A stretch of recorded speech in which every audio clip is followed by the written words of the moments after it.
Transfixed by controversy. Call it the tale of the tape. One of Hollywood's richest moguls, the owner of the LA Clippers, purportedly caught making racist comments during a conversation with his alleged ex-mistress. Now even President Obama is weighing in. Is this scandal the revenge of a former flame or something more sinister? Here's ABC's Ryan Smith.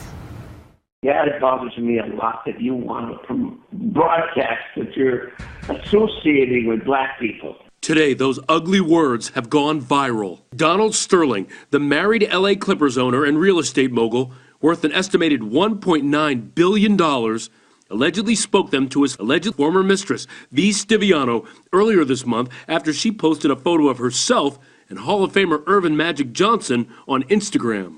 Don't put them on Instagram so the world has to see it, so they have to call me. And don't bring them into my games, okay? You could sleep with them, you could bring them in, you could do whatever you want. The little I ask you is not to promote it on that and not to bring them to my games. On Saturday, TMZ and Deadspin posted the recording that rocked the country. Do you know that you have a whole team that's black that plays for you? Do I know? I support them and give them food and clothes and cars and houses. Stiviano denies releasing the tapes, yet we know she's the defendant in a civil suit brought by Sterling's wife. Rochelle Sterling alleges that her husband used community property to buy Stiviano a Ferrari and 2 Bentleys. Sterling also allegedly gave Stiviano a $1.8 million apartment. Some have interpreted the conversation as leading, with her prompting Sterling's answers.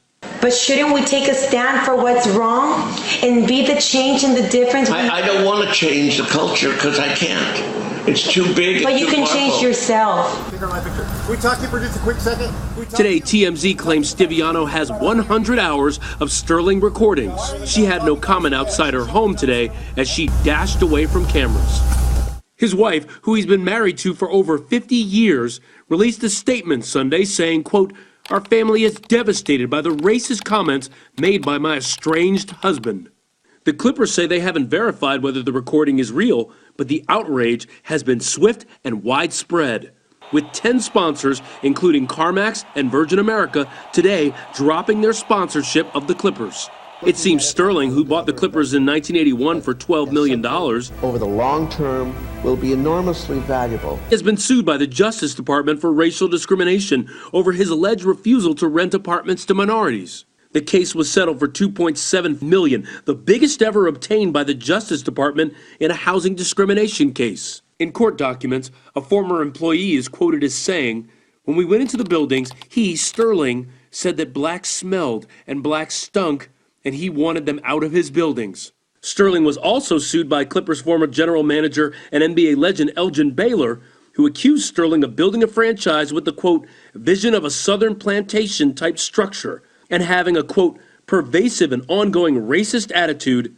The jury ruled in Sterling's favor. Elgin Baylor a couple of years ago filed suit against him. Does this now lend credence to what Elgin Baylor said a few years ago? Yeah, I think we're looking at sort of this plantation mentality, this idea on those tapes that, you know, I own this team, I give these guys jobs, I pay them, I give them houses, I give them cars, but I'm an owner. And so he sort of created this class of people. He's okay to smugly sit on the sidelines and look at the people that he collectively owns, but he doesn't really want to associate with them, and he doesn't want the people that he knows or is intimate with to be associated with African American people. The reaction has been overwhelming against Sterling, from former NBA greats like Magic Johnson. He's got to give up the team. If he doesn't like African Americans, and you're in a league that's over 70% African Americans. Ding, ding. And Charles Barkley called for the NBA commissioner to suspend him on TNT's halftime report. You can't have this guy making statements like that. He has to suspend him and fine him immediately. We cannot have an NBA owner discriminating against a league that we're a black league. LeBron James, the NBA's biggest star, made his feelings crystal clear before Saturday's playoff game. It doesn't matter if you're black, white, Hispanic, or whatever the case may be. We can't have that a part of our game, and we don't want Donald Sterling's comments to overshadow what this game means to everyone, including the fans. Even President Obama weighed in. When ignorant folks want to advertise their ignorance, you don't really have to do anything. You just let them talk. As for the Clippers, a silent protest. Yesterday afternoon, players removing their warm-up jackets and wearing their shooting shirts inside out to hide the Clippers logo. Also wearing black wristbands. You know, I think fans are stunned, right? Clipper fans are thinking, hey, this is our first year that we can be relevant. They've got a chance to go to the championship, and now they have to deal with this cloud of controversy. As a sign of solidarity, the Miami Heat turned their warm-ups inside out before their game tonight versus the Charlotte Bobcats. And Sterling's own head coach, Doc Rivers, said earlier today that he believes that's Sterling's voice on the tapes and publicly blasted his comments. Yeah, I believe he said those things. I can't tell you how upset I am, our players are.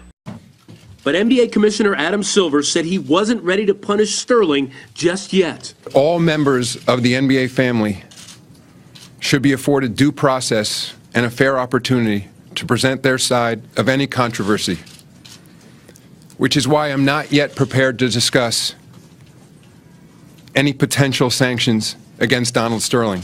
The league added in a statement today that, quote, the NBA will make an announcement Tuesday about its investigation of the Los Angeles Clippers owner, Donald Sterling. The Clippers president defended his embattled owner, saying, quote, Mr. Sterling is emphatic that what is reflected on that recording is not consistent with, nor does it reflect his views, beliefs, or feelings.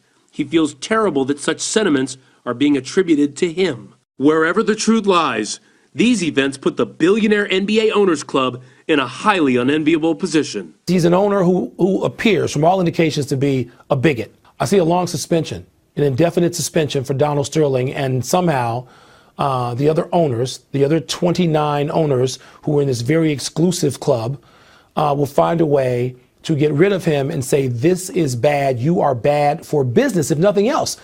I'm Ryan Smith for Nightline,